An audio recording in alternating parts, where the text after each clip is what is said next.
고난주간 묵상집을 이제 목사님이 저한테 이렇게 책상에 놔둬서 이게 칼라거든요. 제 건 칼라거든요. 근데 다른 분들 거 보니까 흑백이야.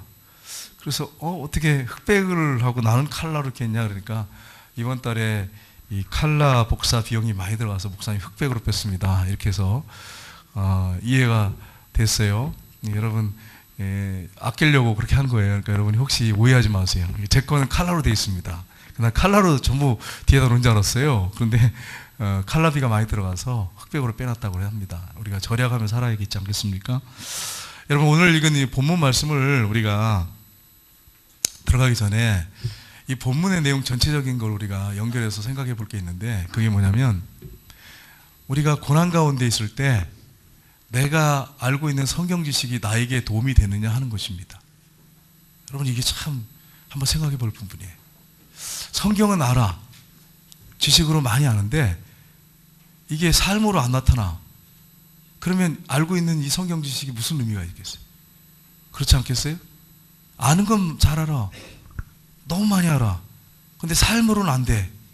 그러면 이 지식, 성경 알고 있는 지식이 무슨 의미가 있겠냐 하는 부분입니다. 그래서 여러분 아는 것도 중요하지만 우리가 성령의 인도 따라서 그 아는 것을 실천하면서 하는 것이 중요하죠.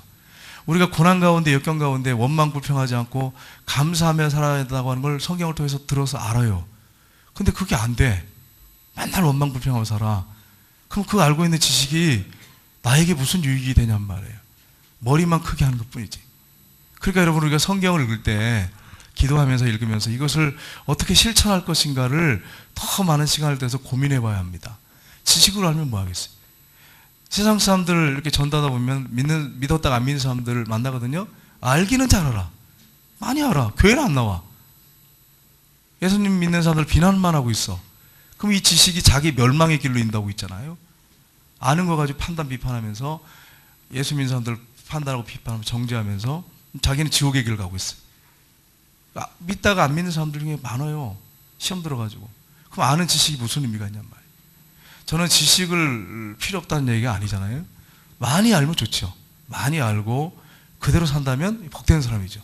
근데 아는데 안 따라가. 그렇게 안 살아. 그러면 이게 아는 지식이 그에게 무슨 의미가 있냐. 오히려 더 해가 되지 않겠어요? 오늘 본문에 보시면 그 이스라엘 왕이 분명히 이스라엘 왕이에요. 그가 물론 북이스라엘 왕이기 때문에 신앙적으로 많은 타락을 이스라엘이 했기 때문에 북이스라엘이 그런 영향이 있겠지만 하나님을 알고 있지만 하나님을 찾지 않습니다. 우상을 쫓아서 우상을 찾고 하나님의 진노를 사잖아요. 제가 최근에 들은 얘기인데 어느 점집 무당집에서 나온 얘기인데 거기서 나왔으니까 제 귀에 들어왔겠죠. 어떤 목사님 사모님하고 개척교회인데 사모님하고 왔더래요. 왜 왔겠어요 여러분? 여러분 생각해보세요. 왜 왔겠어요? 그 앞일 물어보라고 왔겠죠. 그죠?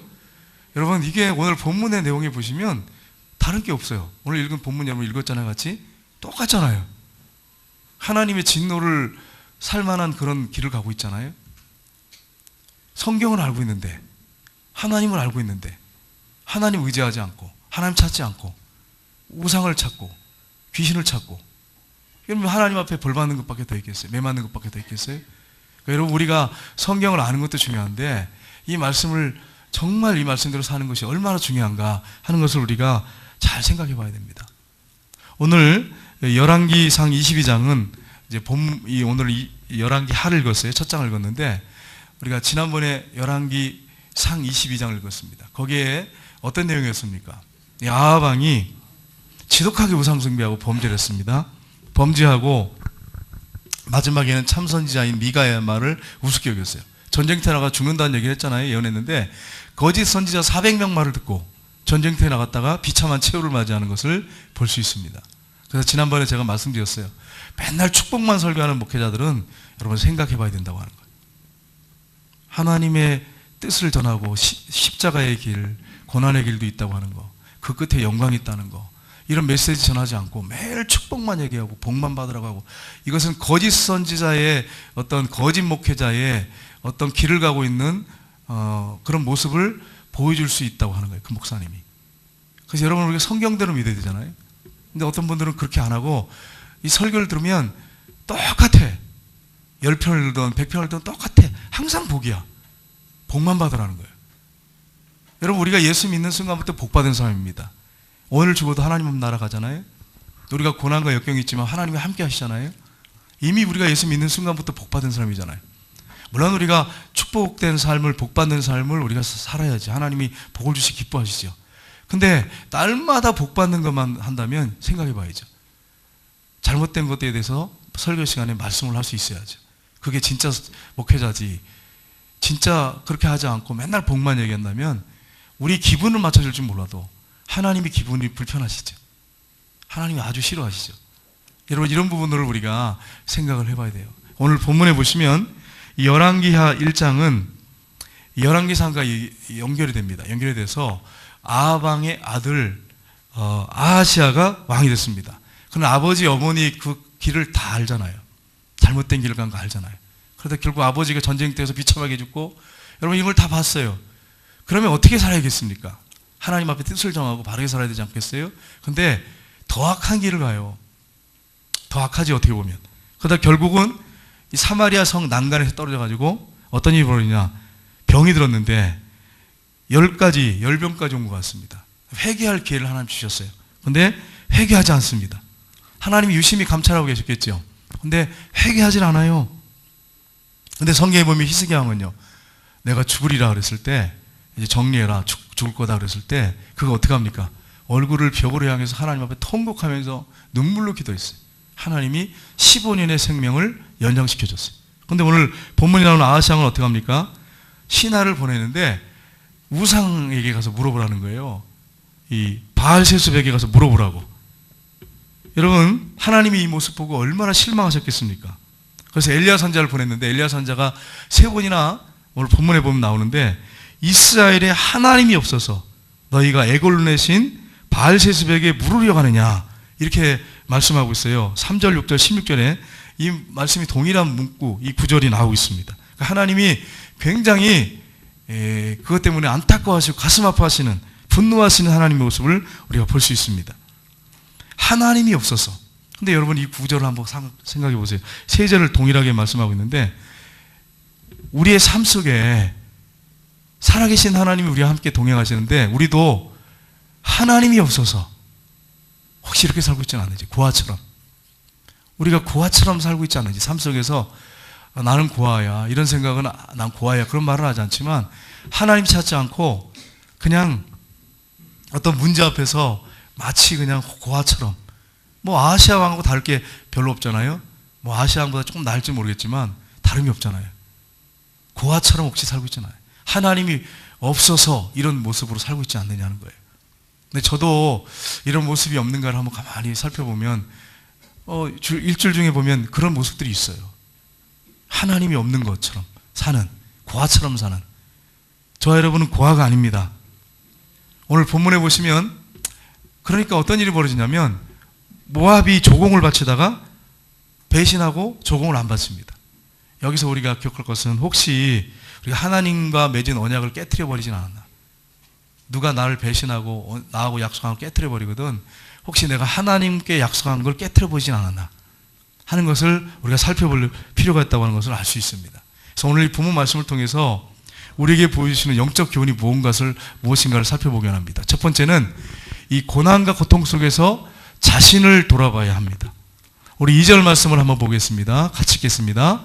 아하시아가 사마리아에 있는 그의 다락 난간에서 떨어져 병들매 사자를 보내며 그들에게 이르되 가서 에글론의 신 바알세불에게 이 병이 낫겠나 물어보라 하니라. 아멘. 그가 아마 큰 부상을 입었던 것 같아요. 그래서 이거 죽으면 어떡하지? 두려운 거죠.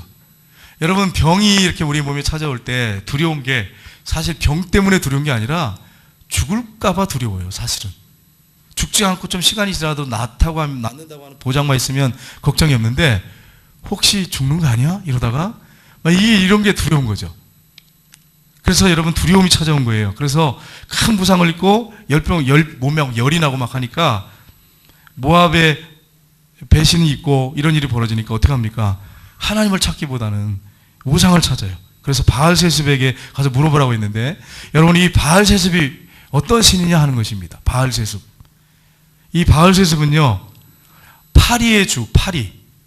아마 이 파리 떼가 하도 피해를 많이 주니까 그래서 아마 이걸 신으로 섬긴 것 같아요. 그래서 여러분 고대에 보면 뱀을 신으로 섬기는 나라가 있어요. 뱀. 그거 본문에 있는 것처럼 파리도 있고 쥐도 섬기는 그런 나라도 있었고요. 이상한 신을 섬기는 나라들이 참 많습니다. 뭐 우리나라는 없었나요? 우리나라도 있었잖아요. 우리나라도 이상한 뭐 신들을 섬기잖아요. 또 하늘에 그 별을 보고 달을 보고 빌잖아요. 여러분 이런 걸 보면 참 인간이 얼마나 어리석은가. 천지를 창조하신 창조자 하나님을 찾기보다는 피조물을 찾아서 비는, 눈에 보이는 피조물을 찾아서 비는 것을 우리가 볼 수 있습니다. 이게 인간의 어리석음이라고 성경은 말씀합니다. 하나님을, 그 자연을 보면 하나님이 계신 거 알아야 되는데 피조물을 하나님으로 섬기는 거예요. 이거 얼마나 어리석습니까? 전에 제가 저 인동 쪽에 인동인가요? 그쪽 지나서 가는데 어떤 사람이 무덤에 이렇게 한 무덤에서 자기 뭐 할아버지 뭐 아버지 무덤이 아닌데 가서 거기서 빌고 맨날 빌어요. 보니까 어떤 사람이 거기서 우연히 이렇게 빌었는데 뭐가 해결이 됐나 봐요. 그리고 날마다 거기 가서 피는 거예요. 누가 지금 장난치고 있을까요? 그 뒤에 사단이 장난치고 있는 거죠. 귀신이 장난치는 거죠. 다른 사람 무덤에 가서 그 사람을 신으로 섬겨. 근데 여러분 그게 우리나라만 그럽니까? 일본 보세요. 일본 다 보면 뭐 신이 얼마나 많습니까? 엄청나게 많아요. 그래서 저희가 전에 일본에 갔을 때 선교사님이 일본에 굉장히 아름다운 그 정원 같은 데 이렇게 인도 안내해 주셨어요. 갔더니 용사마 여러분 누군지 아시겠어요? 배용준을 신으로 섬겨요. 그래서 거기다 돈을 넣고 비는 그런 일본 사람들이 있다고요. 배용준. 여러분 배용준이 정말 하늘을 찌르더라고요. 인기가. 배용준이 신이에요. 거기서. 그래서 그 앞에 놓고 지금 살아서 결혼해가지고 잘 살고 있는데 배용준 하나님 믿으려고 지금 애쓰고 있는데 거기 신으로 빌고 있어요. 근데 내가 그 배우자 상대 배우였던 그 여자 이름 누구죠? 최뭔데? 물어봤어요. 제가 그분은 신을 안 섬기냐 그랬더니 아니래요. 그래 배용준만 용사마 그래서 신으로 섬긴대요. 여러분 얼마나 인간이 어리석습니까? 일본의 신이 그렇게 해서 많은 거예요. 인간은 눈에 보이는 걸 신으로 섬기기를 좋아해. 눈에 보이는 걸 의지하기를 좋아해. 근데 그 사람들은 그렇게 빌어서 복을 구하지만 우리는 어떠냐는 말이에요. 우리도 하나님이 눈에 안 보이니까 하나님 찾기보다는 사람 쫓아가서 그 사람한테 해결해 달라고 하진 않냐. 뭐 우리도 뭐 그거보다는 좀 낮은 단계지만 뭐 다른 게 없잖아요. 별로. 문제가 생기면 사람 찾아가서 거기서 빌고 도와달라고 하고 막 의지하고 막 그러지 않아요? 그런 걸 보면 물론 때로는 필요하겠지만 위로가 될 때 위로 받아야 되고 이럴 때 필요하겠지만 어떤 사람을 지나치게 의지하는 하나님처럼 그게 여러분 보실 때 하나님 보실 때 합당한 모습은 아니에요. 잘못된 부분이에요. 회개할 부분이죠. 근데 여러분 우리가 우상으로 섬기지 않지만 우리도 그럴 수 있잖아요. 이 파리의 주입니다. 그리고 또 뭐 오물의 주 뭐 그런 뜻도 있고요. 신약 성경에는 뭐라고 나왔냐면 바알세불로 나왔어요. 바알세불하고 바알세불은 같습니다. 그러니까 여러분 이 바알세불은 어떤 능력이 있냐면 예언하는 능력이 있어요. 예언하는 능력. 미래를 가르쳐주는 능력이 있어요. 그러니까 바알세습을 찾아간 것입니다. 하나님이 여기서 우리가 알 수 있는 것은 이 무당을 찾아가는 걸 하나님 정말 싫어한다고 하는 거예요. 점집 찾아가는 거 하나님이 정말 싫어한다고 하는 걸 알 수 있어요. 왜 하나님이 점집을 찾아가는 걸 싫어할까요? 누구한테 물으러 가는 거예요? 귀신한테 물으러 가는 거예요. 귀신한테. 그러니까 여러분 절대로 우리 성경계 성도님 중에 절대로 여러분 점 보러 다니지 않기를 주님의 이름으로 축복합니다. 아무튼 저한테 걸리기만 하면 그냥 제가 그냥 절대로 저한테 걸리지 않도록 여러분 하나님이 안 계세요? 하나님이 어디 살아계시는데 하나님 앞에 구하고 간구하고 교회 와서 기도하고 그렇게 해야지. 새벽기도 나와서 기도하고 철회하든지 막 교회 와서 열쇠를 들 테니까 기도해야지. 가서 무당에 가가지고 빌고 앞으로 어떤 일이 있을지 궁금해가지고 물어보고 이 어리석은 거예요. 하나님만 찾기를 주님으로 축복합니다. 여러분 절대로 무당 가시면 안 돼. 사주팔자 보시면 안 돼. 젊은 사람들 보면은요 무당은 찾지 않은데 궁금한가 봐. 근데 호기심 때문에, 호기심. 그것 때문에 혹시 이러면서 오늘 어떨까 이래가지고 또 신문을 좀 살펴보기도 하고 뭐 컴퓨터로 또 들여다보기도 하고, 아이 목사님 괜찮아요, 뭐 그냥 재미로 보는 거지요. 여러분 어떻게 생각하세요? 그렇게 얘기하더라니까 저한테. 목사님 뭐 내 믿어서 그러나요? 재미로 보는 거지요. 어떠세요 여러분? 맞아요? 재미로 보는 거죠. 물론 뭐 의지하지 않고 뭐 볼 수 있다고 생각을 해요. 근데 그게 습관이 돼버리면 재미로 보는 거죠. 그런 습관화 되면 그게 정말 그런 거냔 말이에요. 그게 아니죠. 사실 의지하는 거죠. 의지하는 거. 그러니까 이게 내 마음을 속이는 거예요. 괜히 뭔가 좀 안 좋은 일 없는 거야. 좋은 일 내가 오늘 있지 않나 이러면서 자꾸 보는 거죠. 여러분 하나님 그거 싫어한다는 거 여러분 아셔야 돼요. 여러분 예를 들어서 여러분의 부모님이 계시는데 어떤 어려움이 있는데 부모님 안 찾고 맨날 옆집 아줌마한테 찾아가. 그럼 여러분 기분이 어떠세요? 좋으세요? 여러분 좋을 리가 없죠. 화가 나죠. 근데 하물며 우리 하나님 우리를 만드시고 모든 걸 다 하시는 하나님, 그 하나님을 우습게 여기는 거잖아요. 하나님 우습게 여기는 거잖아요. 그러니까 하나님이 기뻐하시지 않는 것입니다. 그래서 여러분이 우리가 신앙생활할 때 절대로 점집을 가지 않도록, 물론 신앙에 왔을 때 모를 때 뭐 한 번쯤 갔다 오는 거 뭐 그건 어떻게 하겠어요? 우리 아버지도 다녀왔다 그러시더라고요. 우리 아버지도 교회 나오기 전에 딱 갔더니 한 1년 안에 죽는다 그러더래요. 근데 우리 아버지 안 죽으셨어요. 오래 사시다가 돌아가셨어요. 물론 뭐 장수하진 않으셨지만, 그러면서 나한테 하는 얘기가 다 쓸데없는 거다. 1년 만에 죽는다 그러더니 봐라 이렇게 살아있지 않느냐. 다 쓸데없는 거다 그러시더라고요. 그래서 제가 우리 아버지 때문에 한 번도 안 갔어요. 만약에 아버지가 아니었으면 혹시 또 몰라요. 청년 때 뭐 궁금해가지고 친구들 가면 따라갔을지도 모르겠는데 우리 아버지한테 들은 얘기가 있기 때문에 제가 한 번도 안 갔어요. 혹시 몰라서 갔다면 몰라도 절대로 여러분 점집에, 무당의 집에 가서 점 보지 않도록 하셔야 됩니다. 하나님께서 우상이여 이 귀신의 양을 찾아가서 어떻게 되니 묻는 거 하나님이 얼마나 싫어하시는지 우리 3절 4절 한번 보겠습니다. 3절 4절 말씀 보겠습니다. 같이 읽겠습니다. 여호와의 사자가 디셉 사람 엘리야에게 이르되 너는 일어나 올라가서 사마리아 왕의 사자를 만나 그에게 이르기를 이스라엘 하나님 일어나서 너희가 애굽으로 내신 바알세불에게 물으러 가느냐. 그러므로 여호와의 말씀에 내가 올라간 침상에서 내려오지 못할지라 내가 반드시 죽으리라 하셨다 하라. 엘리야가 이에 가니라. 아멘. 하나님이 정말 화가 나셨어요.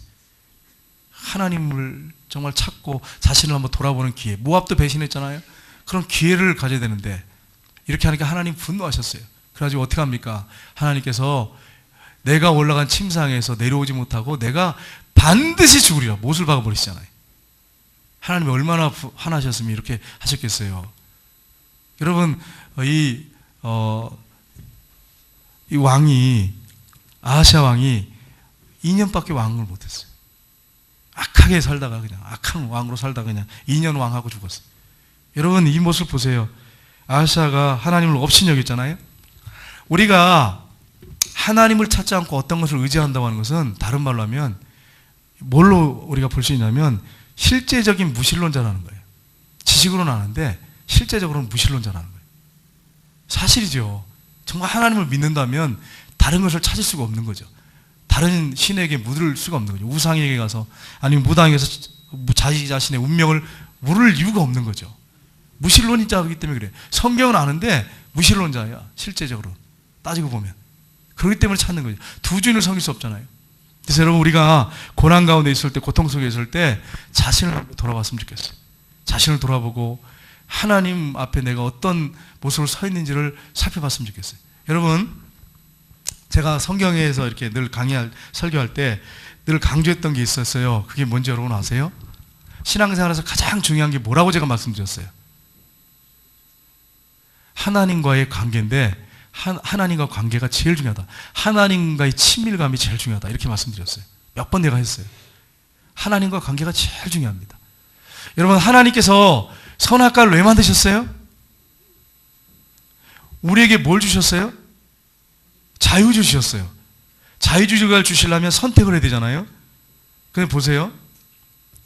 여러분 예전에 이제 제가 군대 있을 때 어떤 상관이 굉장히 힘들겠어요. 명령하잖아요, 명령. 그러면 속으로는 어떠냐면 원망부평이 막 이렇게 올라와. 분노가 치밀어 올라. 근데 왜 순종할까요? 왜 순종할까요? 내 자유의지가 없어. 명령하니까 안 하면 군인은 안 되잖아요. 근데 아무리 봐도 이건 아니야. 분노가 막 치밀어 오지 않겠어요? 또 때리잖아요, 그렇게 안 하면. 이건 억지로 순종하는 거잖아요. 이건 여러분 어떻게 보면 로봇 같은 거죠.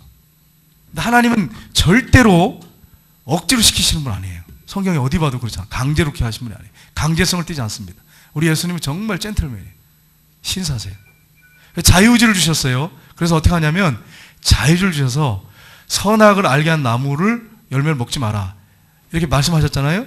이걸 강제로 그걸 막 하기 원하신 게 아니라 하나님을 사랑하기 때문에 하나님 말씀하신 거 한 말씀이잖아요. 선악을 알게 한 나무 열매 먹지 마라. 다른 건 마음대로 먹어라. 여러분 한 개의 명밖에 안 주셨어요. 그러면 사랑으로 하나님을 사랑한다면, 뜨겁게 사랑한다면, 사랑하면 그 사람의 말을 순종하잖아요. 그러면 그 한 마리라도 내가 사랑하는 마음을 가지고 지켜드려야죠. 근데 사랑의 마음이 사라졌어요. 사단의 꾀임이 뻗어가지고 교만해졌어요. 하나님 된다니까 그게 하나님 자리가 탐난 거예요. 그래서 선악과 따먹었어요. 그러니까 그 죄가 무서운 죄라는 거예요. 선악과 따먹은 죄가 우습게 생각하면 안 돼요. 하나님처럼 된다고 하는, 하나님이 되겠다고 하는, 그 자리에 앉겠다고 하니까 무서운 죄인 거예요. 피조물이 하나님 자리에 앉는다고 얼마나 무서운 죄입니까? 예를 들어서 여러분의 아들이 명절에 왔는데 아버지가 이렇게 안방에 앉았어요. 세배를 받아야 되잖아요. 아버지 나오세요. 나 거기 앉을게요. 여러분 기분 어떠세요? 만약 그런 못된 자식이 있다면 세배도 안 하고 아버지 그냥 비키세요. 근데 그 자리에 앉겠어요. 딱 그러면 여러분 어떻게 하시겠어요? 여러분 그 아들 어떻게 대하시겠어요? 근데 하나님 자리에 앉게 된다는 거예요. 그러니까 진짜인 줄 알고 선악과 따먹은 거예요. 이게 선악과 따먹은 죄가 뭐 원죄가 찾아가지고 이게 무슨 그렇게 큰 죄냐고 생각하는데 엄청난 큰 죄예요. 엄청난 큰 죄. 천지를 창조하시고 우주 끝 없이 넓은 우주를 창조하신 그 하나님 자리를 앉겠다. 그 자리에 하나님처럼 되겠다. 이거 얼마나 큰 죄입니까? 이거 생각해 보세요. 진짜 하나님이 완전히 싹 쓸어서 없애버릴 자리, 그런 죄를 지면 없애버려야 돼요. 사실은. 근데 하나님이 사랑하셔가지고 놔둔 거죠. 우리를 놔두신 거예요. 사랑하셨어. 왜냐하면 하나님이 사랑하셔서 그 사랑의 관계 때문에 사랑을 주고 싶어서 친밀한 교제하며 살기를 원하셨기 때문에 우리를 만드신 거예요. 그러니까 하나님이 사랑 때문에 우리를 싹 쓸어서 안 없애버리신 거예요. 그래서 우리가 있는 거예요. 그러니까 여러분 선악과 따먹은 죄를 우습게 여기시면 안 돼요. 그거 가지고 그렇게 하나님이 그걸 그렇게 무섭게 다루냐 그렇게 생각하시면 안 돼요. 정말 무서운 죄인 거예요. 두 번째는 하나님만 의지하고 기도해야 됩니다. 이 아하시아 왕이 보냈던 사신들이 빨리 돌아옵니다. 너희가 어찌 이렇게 빨리 왔느냐 돌아왔느냐 이랬을 때 6절 말씀해 보시면 한번 같이 읽겠습니다. 그들이 말하되 한 사람이 올라와서 우리를 만나 이르되 너희는 너희를 보낸 왕에게로 돌아가서 그에게 구하기를 여호와의 말씀이 이스라엘 하나님이 없어서 내가 이글로 내신 바알세부에게 물으려고 보냈느냐. 그러므로 내가 올라간 침상에서 내려오지 못하리라. 내가 반드시 죽으리라 하셨다 하라 하셨더이다. 아멘. 하나님 말씀을 그대로 전달하고 있는 것을 볼 수 있습니다. 그러니까 물어봅니까 왕이 그가 어떤 사람이냐. 허리에 가죽띠를 띄었고 몸에 털이 많은 사람입니다. 이렇게 말하고 있어요. 여러분 세례 요한의 모습이 누구의 모습과 같다고 성경에 나옵니까? 엘리야의 모습이라고. 엘리야는 약대 털옷을 입고 가죽띠를 띄었다고 성경에 되어 있잖아요. 메뚜기와 석청을 먹고 그리고 털이 많은 사람이라 이랬어. 털이 많은 사람. 아 정말 터프해. 야 털이 많다니까 좀 기분이요. 남자도 좀 이러면 참 얼마나 멋있을까. 털이 많으면 진짜 멋있지 않겠어요? 근데 딱 털이 많은 사람이라고 하니까 가죽띠를 떴다니까 엘리야라고 하는구나. 엘리야구나. 디셉 사람 엘리야구나. 딱 알잖아요. 근데 여러분 말라기서에 보세요.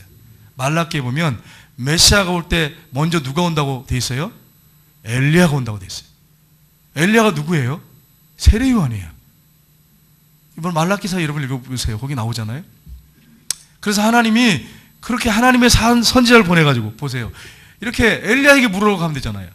엘리야에게 가서 또 미가야 선지자도 있고 선지자가 많았어요. 이스라엘 선지자가 없는 게 아니에요. 가서 내가 이렇게 병이 들었는데 발에 병이 들었는데 어떻게 하면 좋겠냐고 물어보면 되잖아요. 근데 바리신한테 귀신한테 물으러 갔잖아요. 하나님이 그래서 진노하신 거예요. 하나님을 찾기보다 기도하기보다는. 근데 여러분 성경에 나오는 히스기야 왕을 한번 보십시오. 너무 대조적이에요. 히스기야 왕이 병들어 죽었는데 열왕기상 20장 1절에 3절 보시면 죽게 되었는데 보십시오. 같이 읽겠습니다. 여호와의 말씀이 너는 집을 정리하라. 내가 죽고 살지 못하리라 하셨나이다. 히스기야가 낯을 벽으로 향하고 여호와께 기도하여 이르되 여호와여 구하노니 내가 진실과 전심으로 주 앞에 행하며 주께서 보시기에 선해가 행한 것을 기억합소서 하고 히스기야가 심히 통곡하더라. 아멘. 보세요. 너무 대조적이잖아요. 히스기야 왕은 하나님 앞에 기도합니다. 하나님 앞에 기도하면서 하나님 내가 진실과 전심으로 행한 것을 기억하옵소서. 그리고 심히 통곡했단 말이에요. 통곡을 했어요. 통곡. 심히 통곡하면서 하나님 울면서. 여러분 하나님이요 마음이 언제 약하시냐면 우리가 통곡할 때 정말로 뜨거운 눈물을 흘며 기도할 때 하나님이 마음이 약해지세요. 왜냐하면 하나님이 인격자세요. 인격자. 여러분 이방신들은 인격신이 아니에요. 인격을 갖고 있는 신이 아니에요. 그냥 가서 많이 빌고 뭐 그렇게 하면 빚만큼 공로만큼 복을 주는 신이죠. 그들이 생각하는 그런 우상이죠. 근데 하나님은 그런 분이 아니에요. 인격자예요. 하나님과의 관계를 하나님이 우리와의 관계를 가장 중요하게 여기세요. 친밀감을 가장 중요하게 여기세요. 여러분 교회를 할 때 제가 늘 강조하지만 하나님 사랑하지 않고 하나님 생각하지 않고 일하는 것들은 어떻게 보면 안 하는 것보다 나아요. 하나님 기억하시니까. 근데 큰 복은 아니에요. 하나님이 여러분이 일할 때 교회에서 봉사 충성하는 거 좋은데 계속 원망불평하면서 일하면 하나님이 안 좋아하세요. 계속 원망불평하면서 하세요. 여러분 하나님이 우리를 사랑하셔서 하나밖에 없는 8가지 내어주셨어요. 그렇게 사랑하세요. 지금도 여전히 그 사랑을 가지고 사랑하고 계세요. 근데 교회를 하면서 계속 원망불평해. 짜증을 부려. 그러면서 일을 해. 하나님 다 보고 계시잖아요. 살펴보고 계시잖아요. 심령을 살피시는 분이잖아요. 그 하나님 앞에서 여러분 생각해 보세요. 일이 중요한 게 아니라 더 중요한 건 하나님과 관계입니다. 새벽 기도 나와. 주일 오전 예배, 오후 예배 나와. 심야 기도 나와. 근데 예배 자리에 앉아서 하나님 생각하지 않고 하나님을 사랑하는 마음을 갖지 않고 그냥 앉아가지고 이건 어떤 애, 저건 어떤 애, 그리고 예배자의 자세가 아니죠. 예배자가 아니죠. 앉아가지고 판단하고 비판하고 앉아있으면 하나님이 심령을 살피시는데 어떻게 보시겠어요? 한번 생각해 보세요. 그러니까 여러분 신앙생활에서 가장 중요한 것은 하나님과 여러분과의 관계입니다. 친밀감이에요. 하나님을 사랑하고 하나님을 존중히 여기면서 예배드리고 봉사하는 것이 제일 중요합니다. 이걸 놓쳐버리면 여러분이 하는 것들은 껍데기예요. 껍데기. 다 하는 것들이 형식이야. 외식이야. 외식. 그렇게밖에 안 돼요. 물론 억지로 진 십자가도 하나님 사랑이 많으셔서 그 상을 주세요. 기억하세요. 복을 주세요. 내가 하기 싫은데 억지로 해 교회를. 근데도 하나님 기억하세요. 억지로 드진 십자가도 하나님이 기억하시고 구레노 심은 가정에 축복하시잖아요. 분명히 하세요. 그런데 여러분이 만약에 하나님과 관계가 틀어져 있어. 그런데 뭐 여러분이 봉사하고 헌신하고 충성해. 여러분 의미가 별로 없어요. 하나님이 기뻐하잖아요. 그러니까 여러분이 가장 귀하게 여길 거는 뭘 많이 한다, 뭘 한다. 그거 두 번째, 세 번째. 이건 여러분이 제껴 놓으셔야 돼요. 첫 번째가 뭐냐면 하나님과 관계예요. 하나님과 관계가 돼 있잖아요.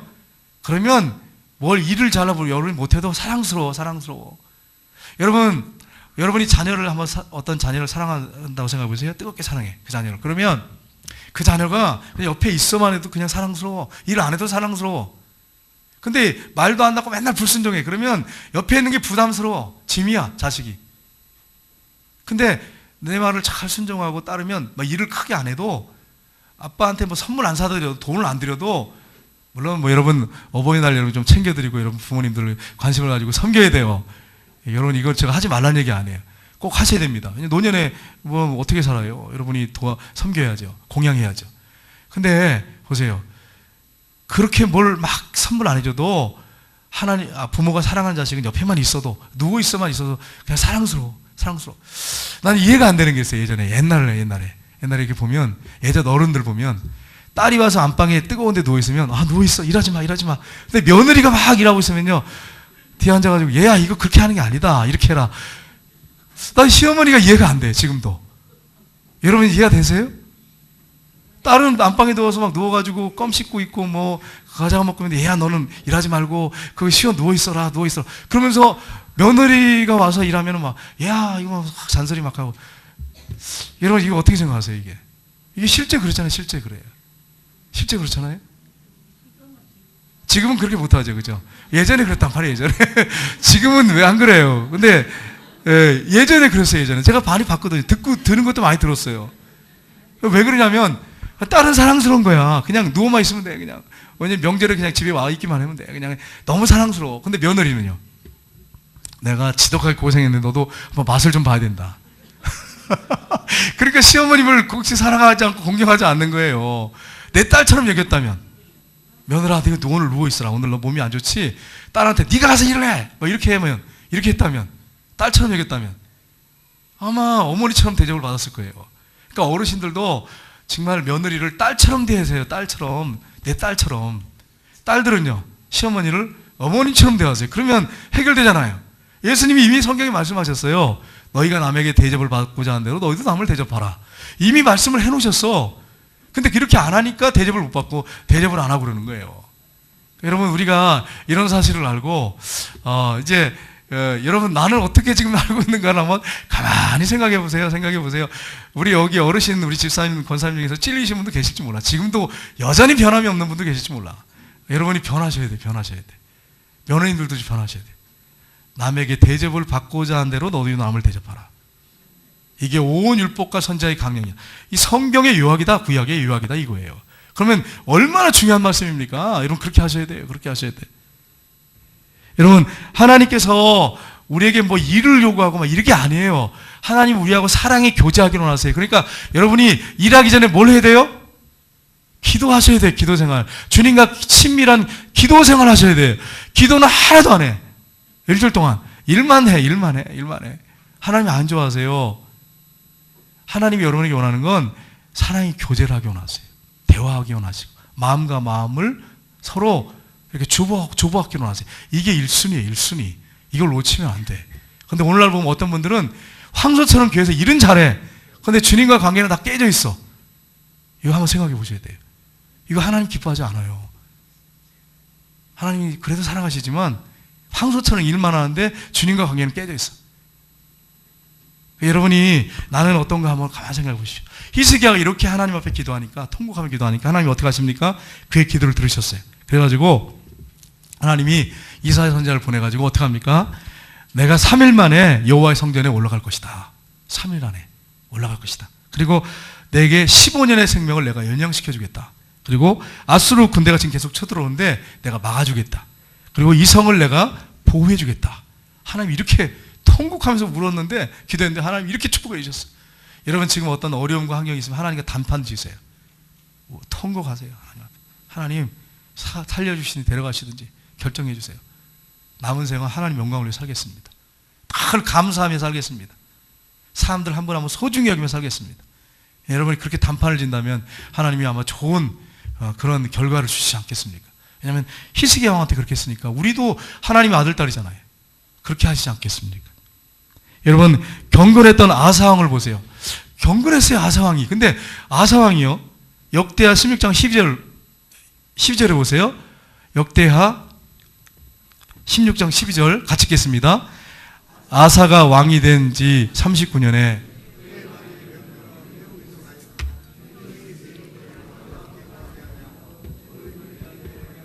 아멘. 아사가 경건한 왕입니다. 정말 저는 아사 왕이 참 존경합니다. 그런데 왕이 된 지 39년에 그의 발에 병이 들었어요. 위독했어요. 매우 위독했어요. 그때 어떻게 합니까? 하나님 앞에 기도하지 않고 어떻게 했다고요? 왕이니까 의사들 얼마나 데려올 수 있잖아요. 좋은 의원들, 명의들. 근데 하나님이 이걸 어떻게 생각하셨을까요, 여러분? 예? 하나님 어떻게 생각하셨을까요? 하나님 굉장히 기분 나빠하셨어요. 여러분 오해하지 마세요. 의사 선생님들, 병원, 약 다 하나님이 주신 겁니다. 그거 무시하라는 얘기 안 해요. 근데 아사왕이 위독했어요. 매우 위독했어요. 병이 들었어요. 의사가 고칠 수 있는 그런 병이 아니에요. 근데 어떡합니까? 하나님을 구하지 않고 의사들을 거기다 목을 메고 의사들을 의지하는 거예요. 하나님이 기분 나쁘셨어요. 그러니까 여러분이 이런 사실을 알고 혹시 나는 의사에게 지나치게 의지하지 않는가? 의사에게 목을 메고 있지 않는가?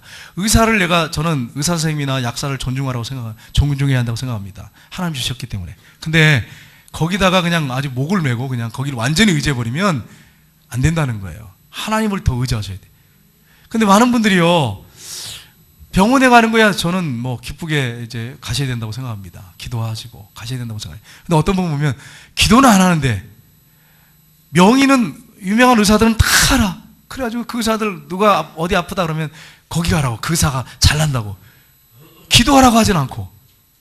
여러분 이게 맞나 한번 생각해 보세요. 한번 생각해 보세요.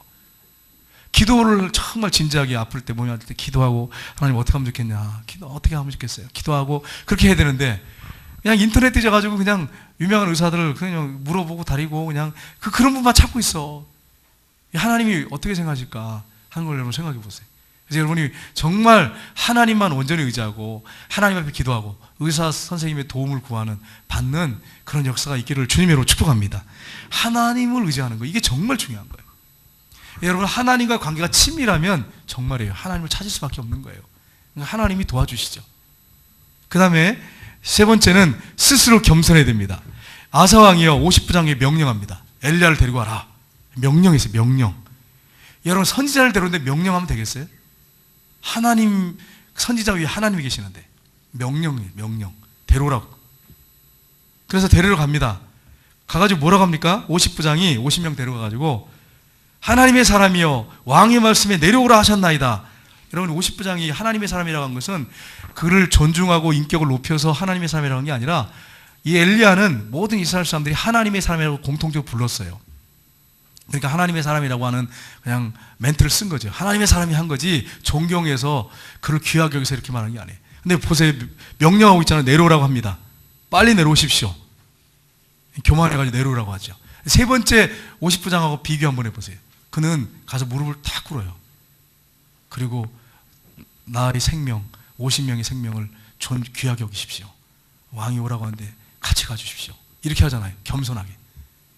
여러분 우리가 짓는 죄들 있잖아요. 우리가 짓는 죄들은 하나님이 손가락으로 다루신다고 이 스폴전 목사님이 그렇게 얘기했어요. 우리가 짓는 죄들은 손가락으로 다루신대. 손가락으로. 이 손가락 하나면 끝나죠. 사실 손가락도 필요 없어. 하나님은 다루실 때. 근데 교만한 사람은 팔을 걷어붙이시고 대하신대. 이 표현을 너무 잘했죠. 일반 죄는 하나님이 손가락으로 다루시는데 스펄전 목사님이 그랬어요. 교만한 죄는 제일 무섭습니다. 하나님이 심령이 교만한 사람, 거만한 사람 아주 제일 싫어하세요. 그런 사람은 팔을 걷어붙이고 그 사람을 상대하신대. 얼마나 무섭습니까? 여러분 엄마 아빠가 잘못했을 때 매를 드시자 때리는데 아주 못된 자식은 팔을 걷어붙이잖아요. 힘을 뱉어가지고 회초를 들잖아요. 그렇게 다루길 여러분 하나님이 여러분을 그렇게 다루기 원하십니까? 그렇게 다루기 원치 않죠. 교만하면 그렇다. 교만하면 우상숭배죄하고 교만죄하고 어떤 죄가 크냐? 어떤 목사님이 이렇게 질문을 하셨어요. 답을 하는데 교만죄가 더 크다는 거예요. 왜냐하면 교만하면 안 된다는 거예요. 우상숭배하다가 그래도 겸손한 마음이 있으면 죄를 이렇게 지적하면 내가 잘못했군요. 회개하고 돌아올 수 있는데 교만하면 안 들어. 무슨 말 해도 안 들어. 교만하면. 그리고 교만죄가 우상숭배의 죄보다 더 무서운 거예요. 따지고 보면 우상숭배죄는 지적하면 돌이키려 하기도 하지. 교만하면 듣질 않아. 이스라엘 백성들의 죄가 교만죄였어요.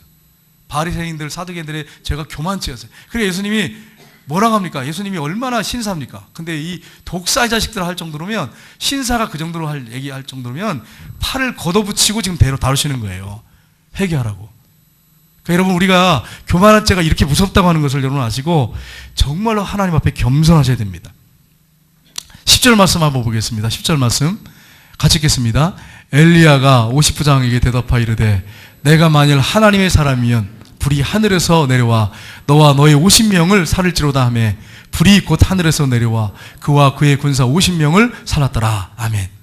제가 만약에 50부장이라면, 만약에 제가 겸손한 50부장이라면 어떻게 했을까요? 하나님의 사람으로 인정한다면 어떻게 했을까요? 올라가죠. 산 위에 올라가요. 올라가서 그 앞에 서서 하든지 절은 안 하더라도 왕께서 오라고 합니다. 선지자님 같이 동행해 주십시오. 이렇게 했을 거예요.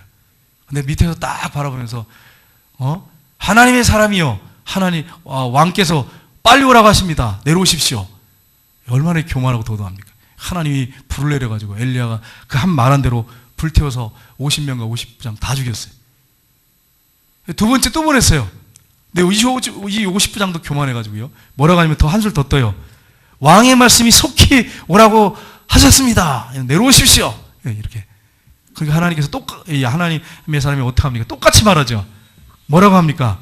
내가 하나님의 사람이 하늘에서 불이 내려서 50명과 50부장 50명이 살을 쪄다. 그래가지고 불이 내려가지고 태워서 100명이 죽었어요. 100명이. 102명이죠. 102명. 여러분, 이 교만죄가 얼마나 무섭습니까? 하나님의 영광을 위해서 하나님께서 불태워버리신 거예요. 불태워버리신 거. 여러분, 하나님께서 이렇게 무섭게 다루신다고 하는 걸 여러분, 교만죄에 팔을 걷어붙이고 다루신다고 하는 걸 여러분 기억하셔야 됩니다. 세 번째 50부장은 어떻게 합니까? 우리 13절 14절 한번 보겠습니다. 같이 읽겠습니다.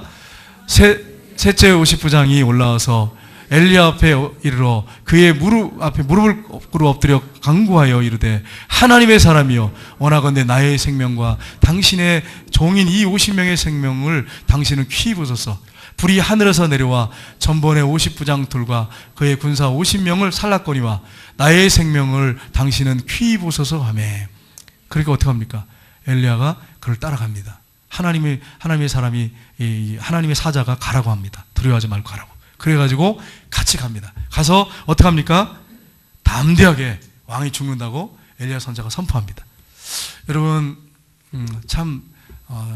이 나라를 바라보면서 저는 누구 탓할 게 아니에요. 사실은 누구 탓할 게 아니에요. 목사님들과 교회 지도자들의 문제예요.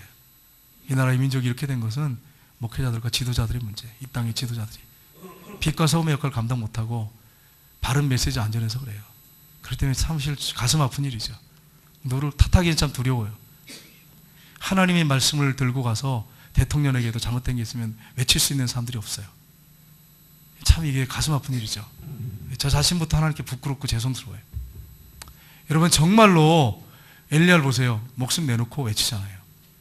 세례요한이 왜 붙잡혀 들어갔어요? 왜 목이 날아갔어요? 예, 그 헤로당이 자기 동생의 아내를 뺏어서 아내로 취했어요. 하나님 보시기에 옳지 않습니다. 그걸 붙잡혔잖아요. 헤로디아가 어떻게 합니까? 장기를 부렸잖아요. 딸을 잔치 석상에 춤추게 하고 너 뭘로 해주기 원하느냐? 내가 나라의 절반 주겠다. 원하면 주겠다. 그러니까 세례요한의 목을 소반에 담아서 쟁반에 담아서 주십시오. 목 잘랐잖아요. 여러분, 세례요한 보세요. 왕이 그거 하는 것 정말 하나님 보시기에 합당하지 않습니다. 한국에 이런 목사님들만 많았다면 이 나라가 지금 이렇게 됐을까? 우리나라 역대에도 그래. 역대도 동일합니다. 지금뿐 아니고 역대도 그래. 정말 이렇게 목을 내놓고 외칠 수 있는 목회자가 있고 하나님의 사람들이 있었다면 우리나라가 이렇게까지 왔을까? 국회의원들 잘못한 것에 대해서 분명하게 얘기를 할 수 있는 지도자들 초창기도 하잖아요. 그때 정말로 외칠 수 있었던 목회자가 있었다면 지금 이렇게 우리나라가 왔을까 하는 부분을 저는 이 말씀을 준비하면서 생각하면서 참 하나님 부끄럽더라고요.